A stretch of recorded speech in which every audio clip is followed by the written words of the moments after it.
it's another day. Billions will kneel and pray.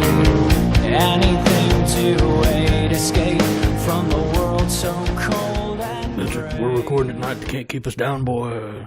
And we're back with another episode of Bones and Tubs. We're here with you right now. It's nighttime. It's different time. You know, we've had a weird recording schedule for the last probably like month, I would say. Yeah. But that doesn't get us down. We've had weird recording schedules in different times. You know, last summer we were inside for, probably a month? Yeah. Fuck. Month and a half. It's so goddamn hot. We could very well just figure out Anchor and just do the podcast from our respective bathtubs. That's true. When we're on our phones. Taking delicious baths. Guess what? Try and stop us now. Mm-hmm. But we're back with you. You know, we survived the Great Blizzard of 2019. You know, the whole fucking, 3 inches of snow we ended up getting here in Ohio. Tell you who didn't survive it was 8 hours of my sick time. No. He died like a fucking soldier. Yeah. You know? I salute you. Yeah. But nah, so we're here, and today we talked about a couple episodes when we did our Hollow Earth episode, when we mentioned Rear Admiral Richard E. Byrd. That I'm going to call him General Admiral Byrd. I've done it like 7 times. I had to cut it out of the last show. I don't know why I do that. But we're going to be talking about him today because we said we wanted to come back to the subject of Admiral Byrd because we feel like his whole story deserved a fleshing out. And let me tell you something. After doing the research today, that is definitive. I'm kind of surprised that he didn't make the list before when we did our early 1900s, late 1800s. Kind of like great men when we did our Tesla. Yeah, Tesla. Well, this is Wilhelm Reich. You know, we're just going back to something we like to do. You know, those real men of genius. Yeah. Today we salute you. This one's for you, last explorer. Last explorer of the great unknown. From Boston, Massachusetts. You know? Born in Virginia. Nah, but before we get started, I think we had a couple things we wanted to talk about. You know, those current events we always like to dig into before we get into the real meat. Yeah. What should we do first? The racist MAGA hat-wearing kid that was compared to every 1950s Caucasian that wore a fucking clown hat. Klan hood. I want to hit that one second. Okay. What was the first one? Oh man, we're gonna have to cut this out because you're the one that said you wanted to. Goddamn. What was it? Oh, Ruth Bader Ginsburg. Oh yeah. Yeah. The Condor. Shout out the Condor. The Condor Knives on Instagram. We were talking about it earlier because I posted it on Instagram about how Fox put out her obituary or that in memoriam thing that they do. Yeah, and we talked about that for a while. He's like, I think she's probably been dead for a while, and they're just waiting to bring it out. I think that's what he said. But anyway, yeah, it wouldn't surprise me. Like he said, they've been canceling all of her events, and she's not been presiding. I think they said, didn't she just miss a series of hearings that they do? Yeah. For the first time ever. Right. The first time she's never sat in on the fucking Supreme Court hearings. Yeah. Well, I don't necessarily think she's dead already. But she could be dying. Right. And let me tell you something. I saw a quote from... Sorry. My schadenfreude kicks in real fucking hard in times like this. Don't get me wrong. Don't get me wrong. I have a bad feeling that if she dies, shit's going to get real fucking nasty. Yeah. Because the tide will definitively turn on how the fucking Supreme Court is made up. We're going to have somebody come out of the woodwork to be a judge that is a fucking vile rapist through their 19s. 18, 19 years old. Who was it? Okay, and we're back. So the quote from, supposed quote from Justice Ginsburg. The bizarre claim that Ginsburg wants the age of consent to be 12 comes from a book published in 1977 called Sex Bias in the U.S. Code. It was a book about how laws in the U.S. in the 70s made rape illegal if a man was the rapist, but were written in such a way that a woman rapist could not be charged or punished. So, from this, she said something along the lines of lowering the age of consent to 12. Snopes, of course, says it's false, therefore it must be false. Yeah. But, Okay, so... I don't know. Basically, she's dead or dying. Yes. And the choice that I've been hearing that Trump would put forward is one Amy Coney Barrett. Okay. It's going to be hard for him to shit on a woman, isn't it? Well, see, here's the thing. Uh-oh. And they're set, and this goes hand in hand with this supposed pick. Yeah. One of the things that Amy Coney Barrett is, other than being a judge and being well versed in law, I mean, well versed enough to be considered a Supreme Court justice. Yeah. Is a devout Catholic. So, is that why they're preemptively striking against these children, or did I just make that No, fanciful no, fiction that's in my kind head? of that's the shot that they've been saying. They're saying that they with this whole, and this rolls into our segue into the big story of the week is that they're trying to defamate Catholics in order that when he picks her to take over, they're going to be like, oh, another one of these hoity-toity. Yeah, well, Catholics still in the mainstream in the thought pool. Listen, I will never defend Catholics. However, in that specific event where those Catholic children were participating in whatever march they were in, they were approached and intimidated by the Native American. Well, see, here's the thing. Changed my mind about the whole religious thing is that there's a very few instances where I would feel like you should use somebody's religion against them and their ability to perform to think logically and use reason. I like to give people the benefit of the doubt on that. I mean, it doesn't matter what background you come from. I think if you approach something with reason and logic, then I have no right to judge what God you believe in. So did the stories of the people being sworn in on the Quran make your butthole twitch at all? No. Okay. I mean, as far as I'm concerned, it's a sacred text that they hold dear. Yeah. They swore an oath to the United States Constitution upon that sacred text. And I'm sure there's going to be listeners out there that are going to get all hem-hawed about it. But here's the thing. I mean, there is a part in there that says they can lie in order to achieve jihad. I'm just here to stir the pot, everybody. That's true. That's my job. They're not swearing they're not swearing to the Quran. They're swearing on the Quran to the United States Constitution. I hope you're right. So I just look at them. Here's the thing. Like, would you feel more comfortable them swearing on a Bible, a document they have no faith in whatsoever? You know, I'm just staring out the window of my freshly manicured lawn with my flagpole in the front yard that has an American flag on top of a Stand With Israel flag, on top of a Gadsden flag, on top of a Thin Blue Line flag. I mean, I'm tripping. Here's the thing. Like, theoretically, you could swear on whatever you want to swear on. I saw an article where some woman who ran for a local city council in, like, Georgia or something swore on a copy of Alex Haley's Roots. And I don't give a fuck. I really don't. Swear on what you find. Here's the thing. I'm not Christian. We don't need the government either. Sorry. So why would I swear on a Bible? You could. No, if I wanted to swear on what I consider a holy text that would prevent me from breaking my bond with whatever I was swearing to. Bring me the Kabbalion. Exactly. Bring me the Kabbalion. I'll swear on the Kabbalion. Yeah. Because I believe in that. Bring me a color by numbers book. Give me the Gethia. Yeah. I'm going to summon a demon. Yeah. What's he doing in there? He's just reading the Gethia. Lesser keys. But no. Okay, so this whole thing in Washington, D.C., that was the big news thing this week. Basically, the first narrative that was given was that this group of high school students from Covington, Kentucky, from a Catholic school, swarmed a Native American man and proceeded to chant at him, build the wall, smirk at him, and smirk at him, all Caucasianly. Look at you, all white and shit. And that narrative, like, it made everything fucking explode. People were going nuts. They were putting pictures of, like, crazy racist shit from the 1950s next to it. Yeah. And, like, putting MAGA hats on 1950s shit. You know what I mean? Like, hey, you know what? This is the thing.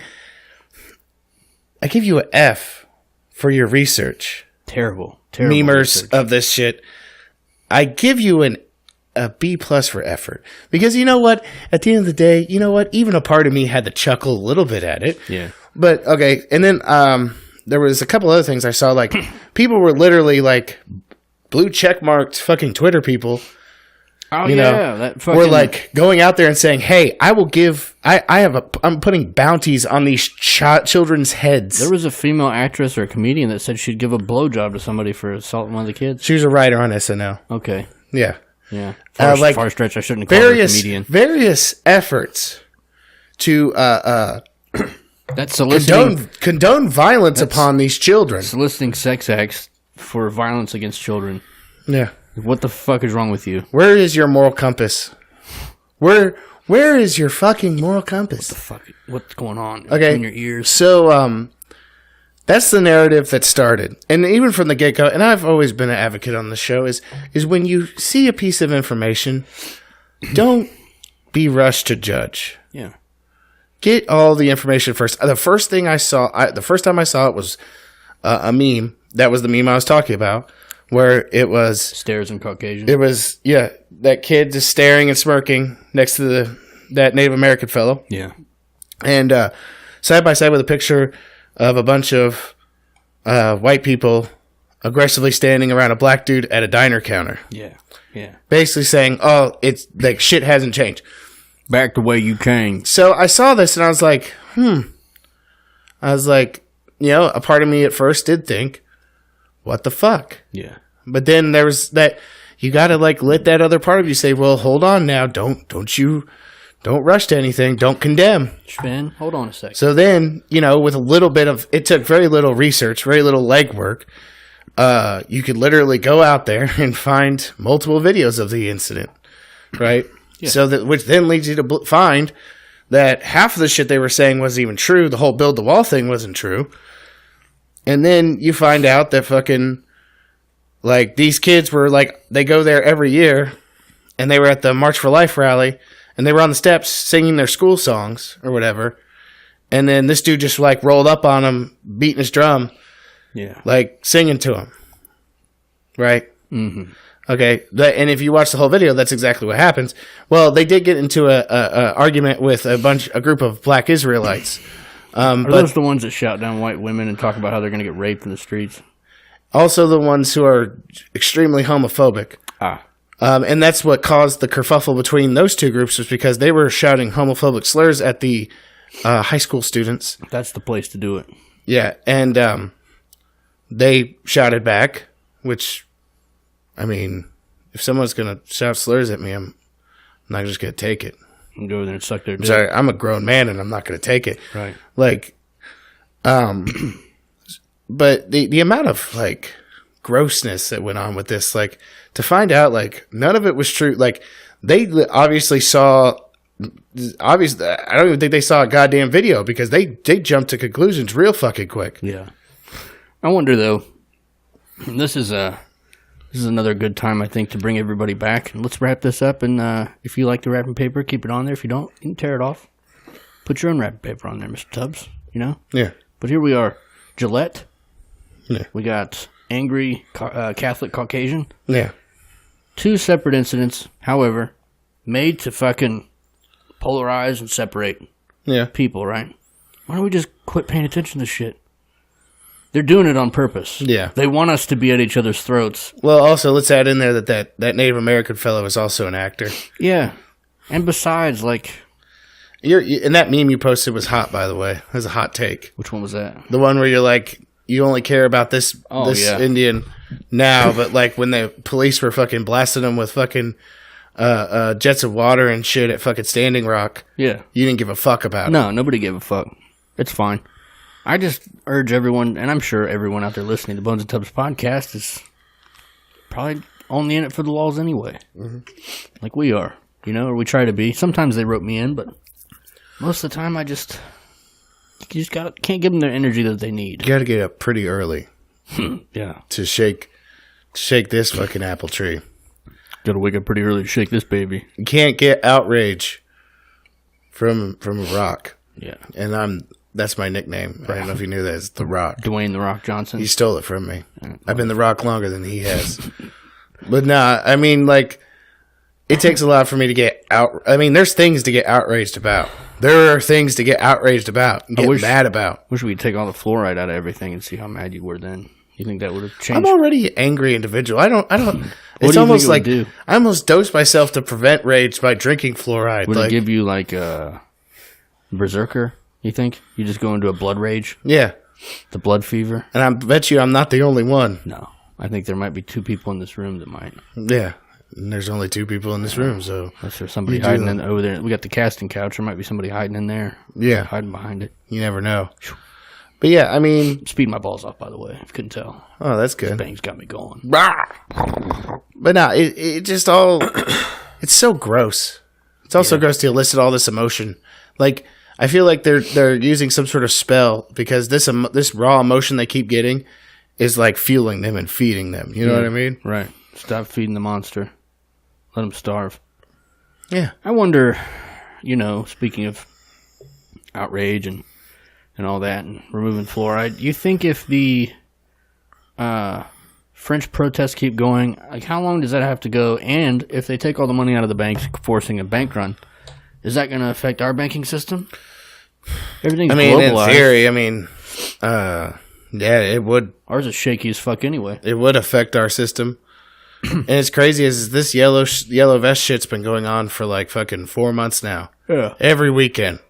They're fucking shit up. Apparently, like some crazy, like 80% of the street cameras in Paris are fucking destroyed. That's fantastic. Like all the ones that catch people running red lights or speeding and shit like that, they fucking destroyed them all. I saw some ex-minister for health or minister for education over there said they should start using live ammunition on the protesters. Oh, yeah, because that's a good idea. Yeah, I think it is. Yeah, go ahead and shoot innocent civilians. Go ahead and shoot people that aren't armed. Yeah. That are just trying to take their country back. In the grand scheme of things, that's kind of what governments do. I think Democide. I think we talked about it. Yeah. Call back to like an early episode. What was it? God, what was that episode even about? I don't know. Villains? Greatest villains. Greatest villains, and I think Democide was number 1. Yeah, I mean, theoretically, they have killed the most people. Yeah. They've killed more people than... government being it, and through the act of Democide. Yeah. I mean, we covered that a long time ago. That's a callback for any new listeners. Let you know, we haven't changed our roots. We still hate the government. Yeah, wow. That's good. That's a good thing. Something that didn't change. I'm sure we've changed a little bit over time. I definitely have. Yeah. Opinions change, thoughts change. Not to get into a conversation on the show, but I feel like it's before we get started on Admiral Byrd, I would like to discuss it. We talked about the other day. Have you gotten in touch with Passio yet? No. His shows, I believe, are on the weekend. Oh, copy. I'm not sure if they're scheduled exactly the same day of the week, but the last time he had one was the 20th. Sunday, 1/20/19. Yeah. Just to give you guys a heads up, Bones is trying to get a hold of Mark Passio because we both have a pressing issue that we need to discuss with him because we've both been avid absorbers of the information that he puts out into the world. He does do a good job. Yeah, but there's just one thing he's never covered, and I believe it's because he's afraid of it, but it might just be because he just has never covered it. But it has to do with the notion of trying to be an anarchist and a parent at the same time. Yeah. And the duality of it all. Yeah, I just don't think that you can, properly rear children if they don't see you as an authority. And at the same time, trying to explain to them that authority is an illusion. Right. Well, I mean, I get it. I get the problem with explaining that, but at the same time... But this goes back to my notion that the only... And this goes back to my once and future king thing with geese. Yeah. Right? The highest... quote-unquote authority that's effective and reasonable in nature is like a head of the family unit, Geese. right? Like the head goose, the navigator, yeah, right? And the same thing can be said for the rest of society. It's the only reasonable, economically viable, best option is like authority begins and ends at the family, and beyond that, it really doesn't, like, it's just an illusion. Right. So there is power in family. Yeah, I would agree with that. I don't think the right answer is authoritarianism, but I also don't believe that you should be like your kid's friend. You know what I mean? Yeah. You got to kind of, what was it we talked about before? You're like a god, a demigod, a ruler. And then like a mentor. Mentor, yeah. Those are the progression as the age gets on. But you have to, in my mind, if there's anybody out there that knows better than me, feel free to hit us up in the inbox. It's amazing how quickly they go through those phases too, because I'm pretty sure I don't even know if Jim considers me a demigod anymore. I think I'm more just a hero. Yeah. Which I'm okay with. I'm cool with that. That's fine. Because, like, I mean, he's seen that I can be infallible. I mean, he's seen me sick a few times. Right. And grumpy. So. I'm still obviously I'm at the age where I wake up and put the mouth guard in. Yeah. It's time to go put some work in on this boy. Yeah. You know? Well, he hasn't made you bleed yet. He has done a lot of things. But that's the thing. It's like, you got to think of it like Leonidas and Xerxes. Yeah. He just wants you to bleed. He wants to draw blood from you to prove that you're mortal. Well, good luck. But nah, so I say we go on and get into the topic. Admiral Byrd. Admiral Richard Byrd. I'm going to try to do this entire thing without saying General Admiral Byrd one time, because I keep saying it. Well, you just said it. I know, but I'm explaining it. It's kind of different. He was an explorer, a philanthropist, an all-around awesome guy. Yeah. I mean, savage. I don't know what to say about him in the grand sense, but he was the first person to navigate the North Pole via plane and via at all. Like, nobody had reached the North Pole yet as of that point in the 1920s. Yeah. He did it in a 15-hour trip in a plane with another passenger. Boss. He also explored the South Pole. And this is, mind you, this is the above-the-board shit. Right, before he started getting into high jump and all that. Yeah. So, you know, and he spent I feel like, if anybody's ever seen the Pixar movie Up, like, I don't know if you've ever seen it before. No. But the main character, he had a hero growing up. Mm-hmm. And I can't remember that dude's name. But this is kind of like Admiral Byrd. Like, dude was just a fucking boss. Like, people weren't doing the things he was doing. I mean, nobody was fucking going to the North Pole in a goddamn single-engine fucking plane. Yeah. In the 1920s. You gotta imagine that thing was fucking made of, like, fucking fabric and fucking wire. Yeah. They were wearing, like, tight goggles to keep a seal on their eyeballs so they didn't freeze. You know? Because it was, like, you know... Cold as shit. Cold. But, yeah. I'm going to start on the basic history from my deep research. Britannica. Mm-hmm. You know? Layers deeper than Wikipedia, as it were. Born October 25th, 1888 in Winchester, Virginia. Died March 11, 1957, age 68. Boston, Massachusetts. Received the Medal of Honor in his life. Was a U.S. naval officer, pioneer aviator, a polar explorer, best known for his explorations of Antarctica using airplanes and other modern technical resources. After graduating the U.S. Naval Academy in 1912, Byrd was commissioned to ensign in the U.S. Navy. He learned flying at the U.S. Naval Air Station in Pensacola, Florida. Served with the Navy with distinction until the end of World War I. After the war, he developed navigational methods and equipment for in-sea flying boats. What that means? It's like those. I'm probably grossly wrong, but I'm pretty sure it's like those flying boats. Maybe it's one of those fucking planes that could land on water. Makes sense. I mean, it's theoretically a boat, sorta. Transatlantic plane flight in 1919. He also assisted with the dirigibles. Dirigibles are. Said that right? Yeah, you did say it right. It's dirigibles. Nice. Those are the fucking the airships. Okay. The big helium airships like the Hindenburg. Ooh-wee. Yeah.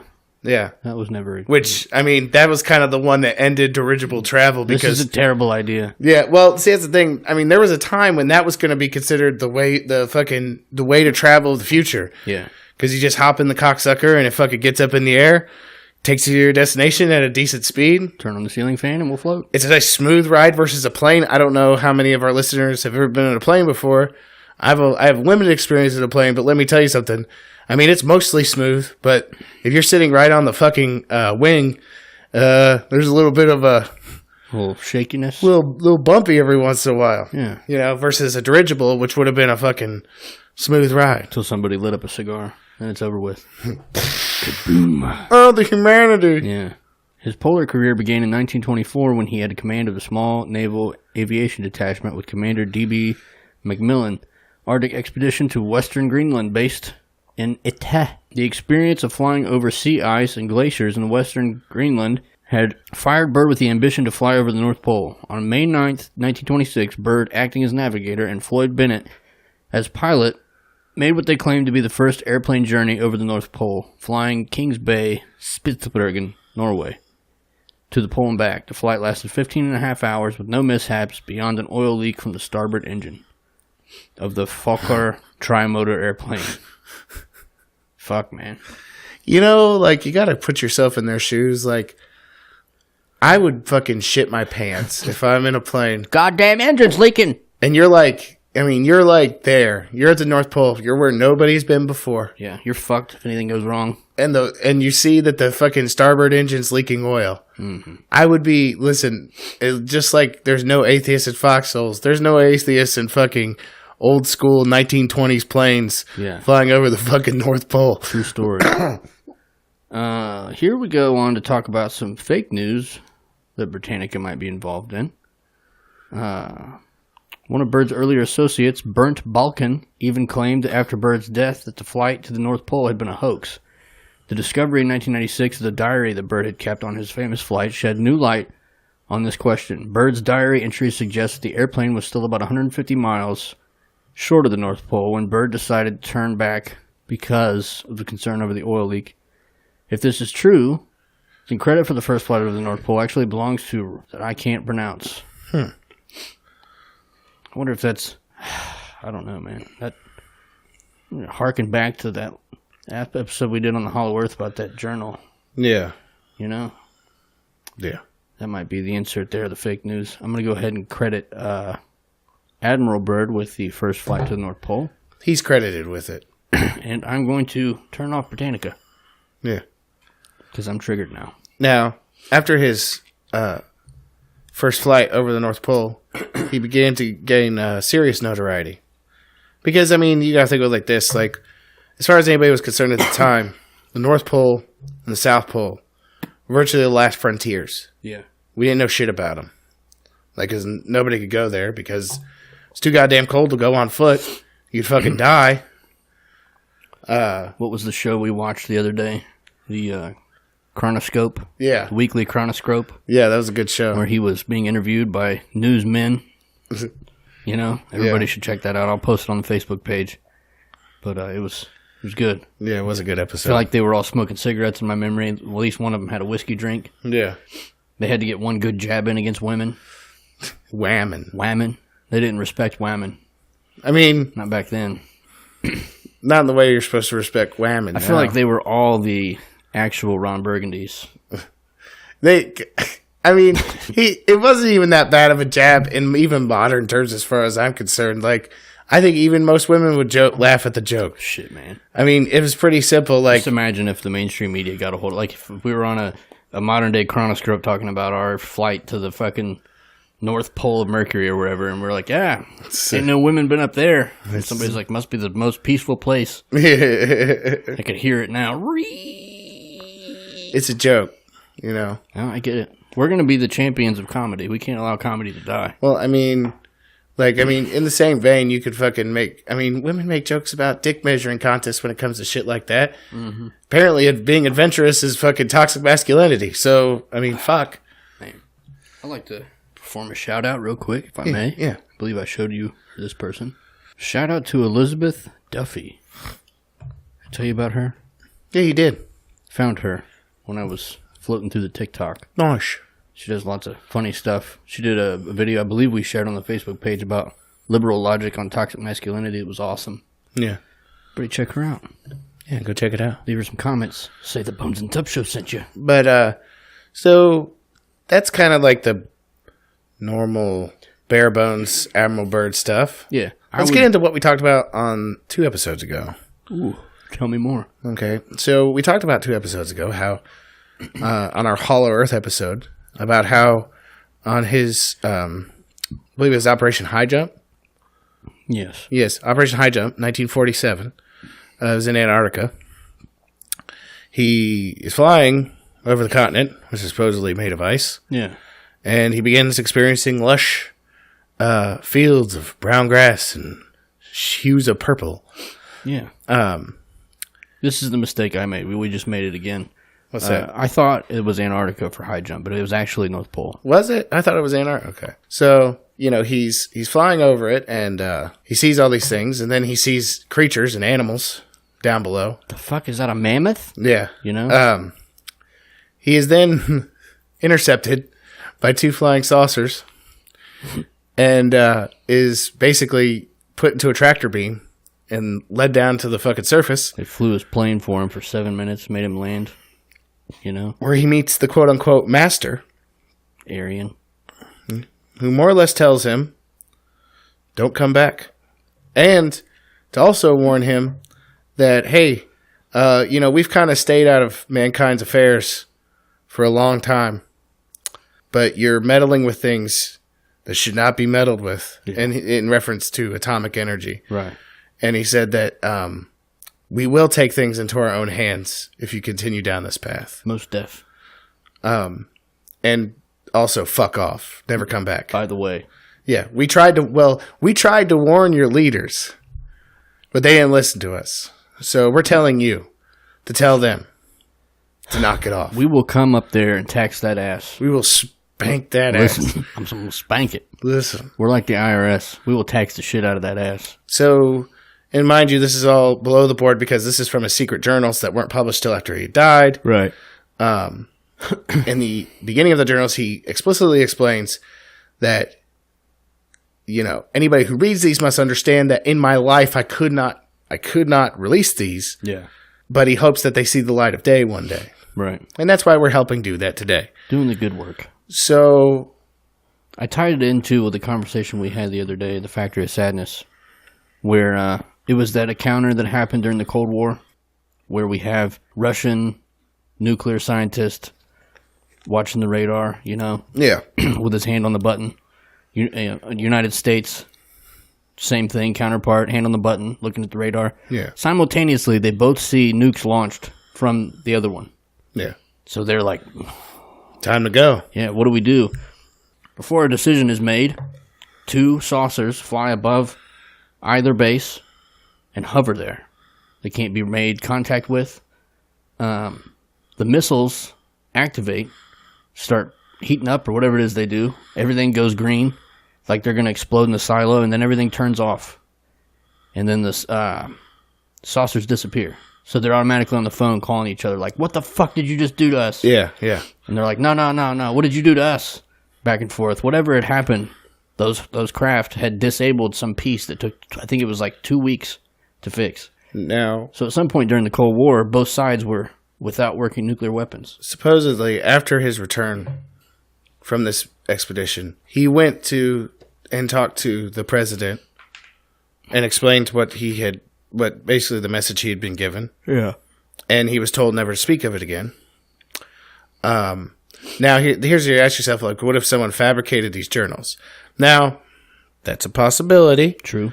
But this is what I am going to say. Upon his return from Operation Highjump, he was on board a U.S. Navy carrier, and there was reporters on board. And when they asked for statements from him about his expedition, now, mind you, Highjump ended 6 months early. Yeah. Nothing more to see here. Yeah. It ended 6 months early. And normally, expeditions don't end so abruptly without a valid reason. When he got on board this aircraft carrier and the journalists were asking him about the journey, he wouldn't explicitly say what had happened, but he was adamantly clear that we needed to definitively have a military presence in Antarctica, in the North Pole, and made an expression about how there could possibly be ships that could go from either pole to pole nearly instantaneously eventually. Yeah. Or that there already were. He said this to journalists. These are documented things that he said. Okay? Mm-hmm. Now, granted, it's not all the things we just told you, but this is what you got to keep in mind. Like, of course, he's not going to just, like, spill the beans on all this shit the first chance he gets. You know what I mean? He's trying to drum up public support while he goes and delivers the message to his boss. Let that be said that after Highjump, he only went out of the country one more time. I'm fucking done with this shit. I'm done with it. Those are the things I look at. Yeah, those are definite indicators, I think. Okay. Given Now, validity. you look at the other things that were going on. We know that the Nazis were operating out of Antarctica in the 1930s, and they were talking about how there needed to be a strong military presence. And it's the thing that always boggled me, whether it was Byrd or the Nazis or anybody that's ever said it. And there's been a lot of people that have said it. Why does there need to be a military presence in Antarctica? It's a barren wasteland. Is it? Question. I mean, that's what we've been told. Right. Well, it's like Supposedly, according to Admiral Byrd, the only inhabitants are emperor penguins. It's like right now when you look on the internet for jobs in Antarctica. I'll just use the South Pole as an example, but you've got, we've talked about it before, I think it's like a rolling population. The highest it gets is somewhere allegedly around 1,400 people. Mostly scientists down there doing science. Yeah. But you can also find jobs, I believe it's on Aegis security contractor. Mm-hmm. They have private security down there. And those are the guys like all former military, special ops types. Yeah. That's like some Blackwater shit. Yeah. What the fuck is going on down there? Ice giants. I mean, listen, man, I don't fucking know. I want to know, but I don't know. I wish they'd come and float over my car as I was on my way home and tell me, like, look, shut the fuck up. Here's like $1 million ice dollars. Go spend that shit. I mean, according to him, this group of people have been around a lot longer. Yeah.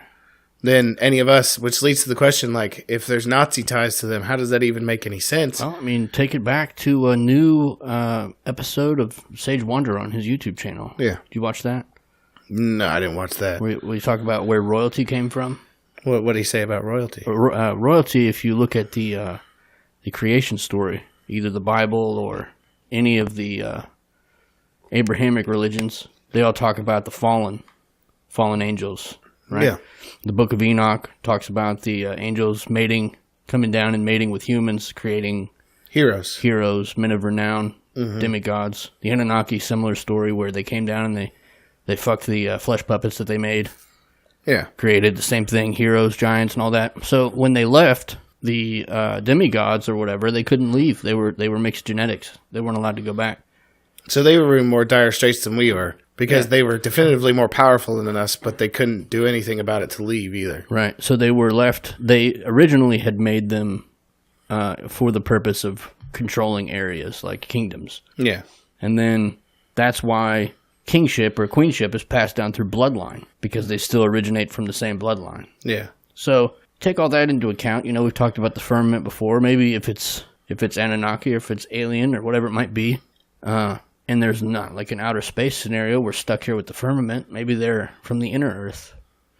You know? Could be. That's why they give a shit about nukes. They're like, listen, we don't give a fuck what you guys do to each other. You're not fucking this up for us.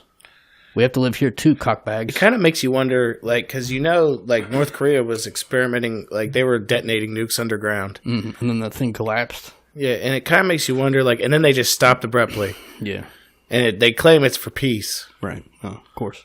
But, because, I mean, in the grand scheme of things, other than North Korea, nobody, like, before, like, the last time, I believe, I might be wrong, the last time before North Korea, a nuclear bomb was detonated, like, anywhere on Earth. Yeah. Was in I want to say, in the 1960s, early. Mm-hmm. Bikini Atoll was the last big one. Was it a ground or the air? It was, it was at Bikini Atoll, which is a string of islands in the South Pacific. I got you. I was trying to think of the ones that happened where they supposedly shot the firmament. When was that? I don't know about that one. We talked about it before. They shot like 5 or 10 things at the same time, the same area, and they all detonated in the sky. I mean, in the grand scheme of things, I think in the entirety of the human civilization, as far as we know, only about probably 24 nuclear bombs have ever been detonated. Yeah. As far as I know. That's as far as I know, and I'm probably wrong. I'm wrong a lot. Did you ever watch the video where the government had those? It was like, it's the one that kind of raised a lot of questions for me about nukes, because they had a camera, and they had the troops. Like, I guess they were army, maybe. They run out into the desert. They dig their own little foxholes, little trenches. Then they're out there playing cards. And then there's the fucking bomb. Boom! Goes off. You know, maybe a quarter mile, half a mile away. Yeah. And you see the mushroom cloud. And they get down into the foxholes. And they get up and run towards the just the plume. That's a bad idea. Yeah, they were forced. They didn't know, allegedly. But you know what's funny? It's a nuclear bomb, and it didn't disrupt the camera. Well, see that, and it's like 12,000. The inside of that fucking mushroom cloud's like 12,000 degrees. It's no problem. Something crazy like that. They were probably given a vaccine. They were fine. Oh, okay. You're safe. Released from liability. I know they were blowing shit up in Nevada for a while. Yeah. Because, like, there's even footage, just random footage that they didn't even intend to capture. Somebody was in Las Vegas. Oh. Like, and they were just they were just videotaping the night sky across the strip. And then all of a sudden, you just see this fucking over the mountain range. You just see this fucking flash, boom, like that, crack off. Fuck off. Yeah, and then, like I said, there hasn't, in the grand scheme of things, been that many nuclear detonations because, I mean, you can only do so many before you start doing some permanent damage. I'm sure they've done a lot more than we know about. Yeah, that's true. They use our tax money that we have to give them to do secret black budget operations. Yeah. You know, it's none of our fucking business what you use your money for. Yeah. Fuck you. Give me money. Give me your money, and I'm not going to tell you what we're using it on. Yeah. Fuck off. It's that time of year anyways. You know, it's that time of year where some of us start getting real fucking salty about the money we're not getting. I wonder how many people, and of course I would never urge anyone to do this, because that would be a crime. Yeah. But how many people would we have to get, hypothetically, to stop paying their federal taxes before everything came to a fucking crashing halt? Well, I'm going to say this, and to start a revolution in a country, you only need roughly about 3.5% of the population. So, could you imagine if everybody in that percentage just woke up and filed 12? To put that in perspective, how many people is required? Roughly less than 5%, somewhere around 4% of the population identifies as LGBTQ+. Mm-hmm. So, humor me. Yeah. If the entire LGBT community rose up at once, they could theoretically instill a totalitarian dictatorship, but then inevitably possibly get overthrown by another 3.5%. That's why in a lot of countries, there's just a lot of rough housing, you know? Because like it doesn't really take much to get a kerfuffle going, you know? That's why we got to keep everybody divided, you know? I say we as the Bones and Tubs Nation continue to grow. We make friends with everyone, and then we all, hypothetically, start filing 12. Unlike the weird subterranean creatures that live in the North and South Poles, we really do come in peace. Yeah, we're not here to tell you how to live your life. We're not going to probe you or anything, unless you want us to. You know? Consent's very important. Oh, yeah. Very important. But I think that about wraps it up for the show. Yeah, that was a nice little fucking ramble job. Yeah, I like that, I haven't had a good rambling job I'm sure somebody's going to enjoy it. Somebody's got to enjoy it. I did.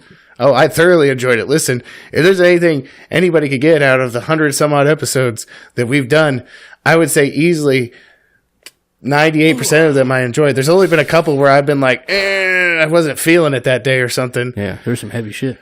Well, yeah, there's been some ones that just left me frustrated before I was done. So I don't know what the podcast download stats are, but the YouTube channel, one of my favorite hard-hitting episodes that hurt me the most was the one where we read from Behold a Pale Horse, tribute to William Cooper. Yeah. Hardly anybody's watched that video. Like 25 views. That sucks. But like you go to some other silly shit, and it's like, you know. Well, I started thinking about putting fucking videos of me playing Fallout on there just for shits and giggles. You should. What's funny is like when you see, again, I'm going to use TikTok. I know you hate it. Yeah. But they'll have like screen recordings from some first-person shooter. Yeah. The guy's gameplay, but he's like delivering you a message like, in 1913, the Federal Reserve. Well, you know, I just... TikTok, I have to say this. I'm going to keep saying it on the show. It's going to be, for me, every time I say the word TikTok, it's going to be TikTok - the Herald of Doom. Yeah. So every time I say TikTok, the Herald of Doom, I'm not understand. I'm talking about the app TikTok, but I'm really saying TikTok, the Herald of Doom. I fucking love it. It's my milk. It's destruction. You know what it is, though, too? It's also chest destruction because it gave us that workout for Thursday. I know. I'll give it that. It did give us that chest workout. That little roided up Asian boy knows what he's doing. Listen, he could kick both of our asses at the same time. With or without martial arts. Yeah. Probably just with his fucking pectoral muscles, he could fucking that shit beat our heads. You can't stab or shoot that. Yeah. That's thick. Yeah. Well, I think that about wraps it up for the show. Yeah. We'd like to thank y'all for listening. If you're feeling froggy, go on down to our Patreon. Contribute $1. That's all you got to do. Yeah. Join the nation. If you want to send a giant fuck you to the mainstream media, give us $1 a month on Patreon. Yeah. We'll shout your names out. We'll give you the tastiest of shout-outs. We'll place you up on the high shelf. So you come on down, start out $1 a month. That's all you got to do. Join the nation. Join the nation. Check us out on Instagram. You want some merchandise? Go to There's a link on our fucking Instagram for that. Yeah, Instagram.com/bones&dubs. We'd like to thank y'all for listening. We hope you have a good week. We'd like to thank Ryan Simpson for letting us use his music on the show. Thank you. And we hope to see you next time. We fucking love you. We really fucking do.